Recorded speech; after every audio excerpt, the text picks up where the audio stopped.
నమస్కారం, welcome to I dream. నేను మీ విజేత. ప్రస్తుతం మనతో పాటు ఉన్నారు ప్రముఖ ఆధ్యాత్మికవేత్త డాక్టర్ అనంతలక్ష్మి అమ్మగారు. ఇప్పుడు అమ్మతో మాట్లాడి మన సందేహాలన్నింటినీ నివృత్తి చేసుకుందాం, మరిన్ని మంచి మంచి విషయాలు అడిగి తెలుసుకుందాం. అమ్మ నమస్కారం. అమ్మ నమస్తే అమ్మ. మా ఆషాఢ మాసం వచ్చింది అనగానే మన తెలంగాణ ప్రాంతంలో ముఖ్యంగా భాగ్యనగరంలో బోనాల సందడి అనేది మొదలైపోతుందమ్మా. ఏంటమ్మా నిజంగా ఆషాఢ మాసంలోనే ఈ బోనాల ఉత్సవం అనేది ఎందుకు జరుపుకుంటాము? నిజంగా ఈ బోనం సమర్పించడం కానీ ఈ ప్రాసెస్ అంతా ఎలా ఉండాలి? విధి విధానాలు నియమాలు ఏమైనా పాటించాల్సి ఉంటుందా అమ్మా? బోనం అనేటటువంటి మాటకి సంస్కృత పదం భోజనం. భోజనం భోజనం బోనం. అమ్మవారికి బోనాలు పెడతారు అంటే అమ్మవారికి కడుపు నిండా భోజనం పెడతారు. ఇప్పుడు దేవతలకి మనకు ఒక సంవత్సరం జరిగితే వాళ్ళకు రోజు కదా, సంవత్సరానికి ఒకసారి వాళ్ళకి భోజనం పెడతాం. ఓకే, కడుపు నిండా భోజనం. ఎవరికి పెడతారు ఈ బోనాలు? గ్రామ దేవతలకు పెడతారు. అవునమ్మా. ఇప్పుడు రామాలయం ఉంది, రామాలయంలో బోనాలు పెట్టరమ్మా. అవును. మహంకాళి ఉజ్జయిని మహంకాళాలయం ఉంది, పెడతారు. పోచమ్మకు పెడతారు, ఎల్లమ్మకు పెడతారు, అంతే కదా. అవునమ్మా. మైసమ్మకి పెడతారు. ఇలా ఇంకా ఆంధ్ర ప్రాంతానికి గనక వెళ్ళినట్టయితే పోలేరమ్మ, ఎల్లారమ్మ ఇలాంటి పేర్లు ఉంటాయి. అక్కడ కూడా బోనాల సాంప్రదాయం ఉందా? బోనాలు పెట్టారు అక్కడ కూడా, ఇలాగే పెడతారు కానీ బోనాలు అన్నమాట. దాని పద్ధతి వేరుంది. ఇవి ఎందుకు పెడతారు అంటే గ్రామ దేవతకి మా గ్రామాన్నంతా కాపాడుతున్నావమ్మా అని చెప్పి కృతజ్ఞత తెలియచెప్పడానికి ఆవిడకి కూడా సంవత్సరానికి ఒకసారి భోజనం పెట్టాలి కనుక పెడతారు. ఆవిడ ఎక్కడుంటాయి గ్రామదేవతల ఆలయాలు?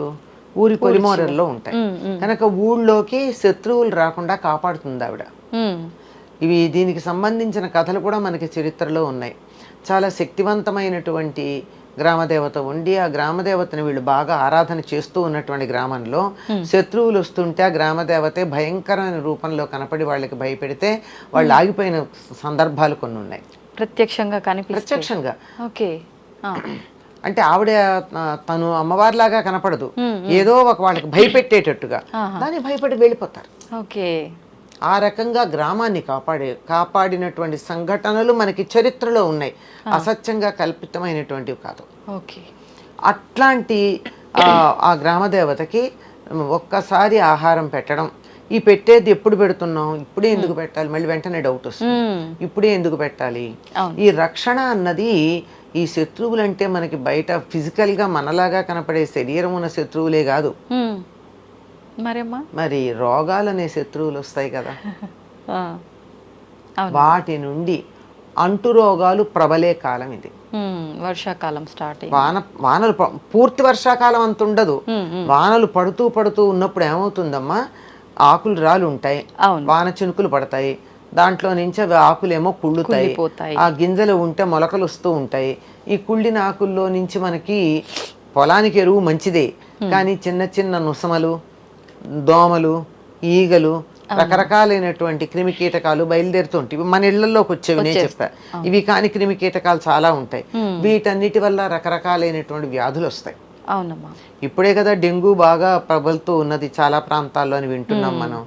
పగటిపూట కుట్టే దోమల వల్ల వస్తుంది డెంగ్యూ. అంటే వాటిని లేకుండా చెయ్యాలి, అంతే కదా. దోమలు లేకుండా చెయ్యాలి, నుసమలు లేకుండా చెయ్యాలి. ఇవన్నీ చేయడానికి మీరు ఊరంతా శుభ్రం చెయ్యండి, మళ్ళీ మట్టి చెత్త లేకుండా అంటే సర్లే చూద్దాంలే అంట. నేను ఇవాళ మా ఇల్లు శుభ్రం చేసుకున్నా, మా ఇంటి ముందు నీట్గా ఉంది, మీ పక్కింట్లో ఉన్న దుమ్మంతా నాకు వచ్చి చేరింది, రేపు నువ్వు చేస్తావు, అప్పుడు అక్కడి నుంచి వచ్చినటువంటి క్రిములన్నీ మళ్ళీ రేపు నీకు నాకు చక్కగా డిస్ట్రిబ్యూట్ అవుతాయి కదా. అట్లా కాకుండా ఒక వాడ అంటే ఒక రోడ్డు, ఒక ప్రాంతం, అక్కడ ఉన్నటువంటి వాళ్ళందరూ ఇవాళ మనం బోనాలు చేసుకుందామని నిర్ణయించుకుంటే ఏం చేస్తారు, చక్కగా అన్ని కడుగుతారు. పైగా ఆ బోనం పెట్టేటటువంటి రోజున ఇంటి ముందు బిందెల కొద్దీ నీళ్లు పోస్తారు, వారు పోయడం అని చెప్పి. అందులో పసుపు కుంకాలు వేస్తారు. ఆ పోసే నీళ్లలో వేపాకులును మామిడి ఆకులు కలిపి వేస్తారు కదా. అవునమ్మా. మరి దాంతో ఏమవుతుంది, అసలు తుడిస్తే చాలా పోయింది, నీళ్లు పోస్తే సగం పోయింది, అందులో పసుపు వేస్తే ఇంకా పోయింది, ఇంకా వేపాకులు వేస్తే ఇంకా ఎక్కడన్నా కాన్ రాకుండా ఉన్నవన్నీ పోతాయి, పోయి గ్రామం అంతా శుభ్రపడుతుంది. అందుకే చూడండి, తప్పనిసరి నీళ్లు బిందెలు నీళ్లు పోయడం అన్నది ఈ బోనాల పండగప్పుడు ప్రతి ఇంటి ముందు నీళ్లు విపరీతంగా పోస్తారు మామూలు కన్నా. ఇది ఒకటి. తర్వాత ఇంకోటి ఏమిటంటే ఆహారం అమ్మవారికి పెట్టాలి కదా. ఇప్పుడు ఈ సమయంలో మాకు అంటువ్యాధులు ప్రబలుతాయి గనక నువ్వు జాగ్రత్తగా మాకేమీ రాకుండా చూడమ్మా, కడుపు నిండా అన్నం తిను, హాయిగా బలంగా మమ్మల్ని కాపాడు అని చెప్పి ఆహారం పెడతాం. నిజానికి ఈ ఉజ్జయిని మహంకాళి ఎందుకు వచ్చింది ఇక్కడికి తెలుసు కదా. ఆవిడ ఉజ్జయిన్లో ఇక్కడి నుంచి పాపయ్య అనేటటువంటి ఆయన అక్కడ సిపాయిగా పనిచేస్తూ, ఇప్పుడున్న భేదాలు లేవమ్మా. పూర్వకాలం ఒక ప్రాంతాన్ని నుంచి ఇంకో ప్రాంతానికి వెళితే నువ్వు ఆంధ్ర వాడివా, నువ్వు తెలంగాణ వాడివా, నువ్వు మద్రాసివా, నువ్వు కర్ణాటకనా, ఇట్లాంటి భేదాలు లేవు. అందరూ భారతదేశం అంతా యథేచ్ఛగా తిరిగేవారు. అట్లా తిరిగారంటే వాళ్ళ ఐడెంటిటీ మర్చిపోలా. నేను తెలుగువాడిని అన్న సంగతి మర్చిపోడు. కానీ అక్కడికి తెలుగువాడని చెప్పి దూరంగా పెట్టడం కానీ, ఇది మా ఉత్తరప్రదేశం కనుక దీన్ని దూరంగా పెట్టాలి, లేకపోతే మధ్యప్రదేశ్ కనుక ఇక్కడ దూరంగా ఉండాలనే తేడాలు ఉండవు. ఎవరి అస్తిత్వాన్ని వాళ్ళ గుర్తింపుని వాళ్ళు ఉంచుకుంటూనే కలిసి ఉండడం జరిగేది.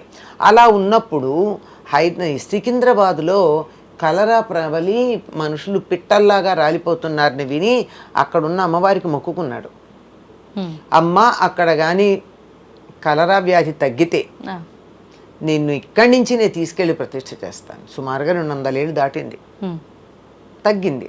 అంటే ఈ అంటువ్యాధులు ఏవైతే ఉన్నాయో వానలు పడ్డప్పుడు, తర్వాత ఈ వానలు పడినందువల్ల ఇక్కడ ఉండే చెత్తే కాకుండా వానలు పడంగానే కాలువలు, చెరువులు, నదుల్లో కొత్త నీళ్ళు వస్తాయి, బురదగా ఉంటాయి. అవి వచ్చేటప్పుడు ఏమేం పట్టుకొస్తాయో తెలియదు కనుక ఆ నీళ్ల వల్ల కూడా అనేక రకాలైనటువంటి జీర్ణకోశ సంబంధమైనటువంటి వ్యాధులు వస్తాయి. ఇవన్నీ పోవాలి అని, ఇవేమి రాకుండా చూడమని చెప్పి ఈ గ్రామాన్ని కాపాడే బాధ్యత స్వీకరించినటువంటి గ్రామదేవతకి ఆహారం ఇస్తామమ్మా, అదే బోనం. ఓకే. మరి నిజంగా అమ్మవారికి భోజనం అంటే మామూలుగా మనం తీసుకున్నట్టు అన్నము, కూర ఇలానే పెడతారా? అంటే ప్రాంతాన్ని బట్టి ఒక్కొక్కరు ఒక్కో రకంగా బోనం సమర్పిస్తూ ఉంటారు కదమ్మా. అసలు ఏ రకంగా సమర్పించాలి అమ్మవారికి బోనం? అంటే ఇక్కడ తెలంగాణ ప్రాంతం అంతా ఇంట్లో అన్నం వండి నెత్తిని పెట్టి తీసుకొచ్చి రాసిపోస్తే పెద్ద రాసి అవుతుంది. చాలా ప్రాంతాల్లో జరిగేటటువంటిది అదే. అయితే మీకు ఆంధ్ర ప్రాంతానికి కనుక వెళ్ళినట్టయితే అందరూ ఎవరిళ్లలో వాళ్ళు పెట్టుకుంటారు. అంటే ఆలయం దగ్గర, అట్లా ఆలయం దగ్గర జాతర చేస్తారు వేరే, ఆ జాతర వేరు. ప్రతి ఇంట్లోనూ గ్రామదేవత అయినా సరే అన్ని వర్ణాల వారు అయితే ఆదివారం కానీ లేకపోతే గురువారం కానీ సద్ది నైవేద్యం అని పెడతారు. అంటే రాత్రి అన్నం వండుతారమ్మా. బుధవారం సాయంకాలం కానీ శనివారం సాయంకాలం కానీ స్నానం చేసి గిన్నెతో అన్నం వండి అలా ఉంచుతారు. సాధారణంగా వండిన దాంట్లో ఇంత తీసుకోకుండా రాత్రి ఉండనీయం మనం, అవును అశుభమని. కానీ ఈ సందర్భంలో అమ్మవారికి నమస్కారం చేసుకున్నాం గనక ఉంచుతారు. ఈ ఉంచినటువంటి దాన్ని మర్నాడు స్నానం అవ్వంగానే దేవుడి గూటి పక్కన, దేవుడి గూడో మందిరమో ఏదో ఉంటుంది కదా, గోడ మీద ఇలా పసుపుతో 2 వృత్తాల్లాగా గీసి వాటికి కుంకుమ పెట్టి ఒకదానికి ఇలా బొట్టు పెడతారు, ఒక దాంట్లో ఇలాగే ఉంచుతారు. అంటే ఇలాగే ఉండి ఉన్నది ఇట్లా ఉంటేనేమో పురుష దైవం, ఇలా వంపు తిరుగుంటేనేమో స్త్రీ దైవతం. అట్లా పెట్ట రెండింటికి ఈ రాత్రి వండి పెట్టినటువంటి అన్నం ఏదైతే ఉందో అది మొత్తం గిన్నె ఒక విస్తర్లో గుమరిస్తారు. రాసి అంతే మొత్తం ఇలా విస్తర్లో మొత్తం దాని మీద పెరుగు వేసి అమ్మవారికి నైవేద్యం పెడతారు. ఓన్లీ పెరుగు. ఎందుకంటే అందుకే దీన్ని సద్ది నైవేద్యం అంటారు. అంటే రాత్రి వండి ఈ పూట పెట్టడం, దానివల్ల చలవ కలుగుతుంది. చల్లని అన్నంలో పెరుగు గనక వేసుకున్నట్టయితే అనేక రకాల వ్యాధులు తగ్గుతాయి తెలుసా. మామూలుగా అంటే నైట్ వండింది ఇప్పటికి అలా పెట్టడం కరెక్ట్ మామూలుగా పెట్టమమ్మా. ఇది ఒక్కటే, అందుకే ఒక్కసారి అది కూడా ఆంధ్ర ప్రాంతం సద్ది నైవేద్యం అని పేరు కూడా. ఓకే. సద్ది రాత్రి చేసి పెట్టి చల్లబడిపోయింది దాన్ని పెట్టడం. అంటే దానివల్ల ఏమవుతుంది, లోపల ఉన్నటువంటి వేడి ఏదైతే బయటకు వస్తూ ఉన్నదో దాన్ని తట్టుకోవడానికి కావలసినటువంటి చల్లదనాన్ని ఇవ్వడం జరుగుతుంది.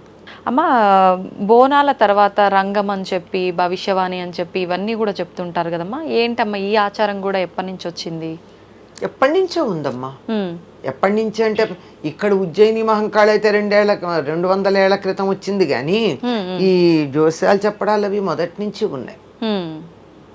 ఇప్పుడు రంగం అంటే ఇక్కడ తడికుండ మీద నిలబడి మాట్లాడతారు ఆవిడ. భవిష్యత్తు చెప్పడం అనేది ఆ సమయంలో అమ్మవారు ఆవేశించడం జరుగుతుంది. అమ్మవారి యొక్క అంశన్న వాళ్ళ మీద ఆవేశిస్తుంది. అప్పుడు వాళ్ళు మాట్లాడేది జరగబోయే దాన్నంతా ముందరే చెప్తారు. చాలా మంది పూనకాలు శిగాలని చెప్పి ఊగిపోతూ ఉంటారమ్మా. నిజంగా అంత మంది పైకి అమ్మవారు వస్తుందమ్మా? నిజంగా అమ్మవారికి పనేం లేదా? ఉంటుంది కదమ్మా, అందరినీ చల్లగా చూడాలి. అంతే కదా, ఇలా ఒక్కొక్కళ్ళ మీదకి వచ్చి కూర్చొని చెప్తూ ఉంటుందా? కానీ ఇక్కడ మాత్రం ఈ రంగంలో మాత్రం ఈ ఒక్క పర్టికులర్ టైమే ఆవిడ చాలా తృప్తి చెందుతుంది కదా. అందరూ కలిసి చేస్తారు. ఇందులో ఎవరింట్లో వాళ్ళు విడివిడిగా చేసుకునేది ఏం లేదు కదా, అందరూ కలిసి చేస్తుంటారు గనక అందరికి ఒకేసారి సందేశం ఇవ్వడానికి అమ్మవారు పోనొచ్చు. ఓకే, పోనదు అని చెప్పడానికి వీల్లేదమ్మా. వస్తుంది, చెప్తుంది, జరిగేది జరగబోయేది చెప్తుంది. సంతోషం అమ్మా, నిజంగా చాలా మంచి విషయాలు తెలియజేశారమ్మా. ధన్యవాదాలు. నమస్తే అమ్మా.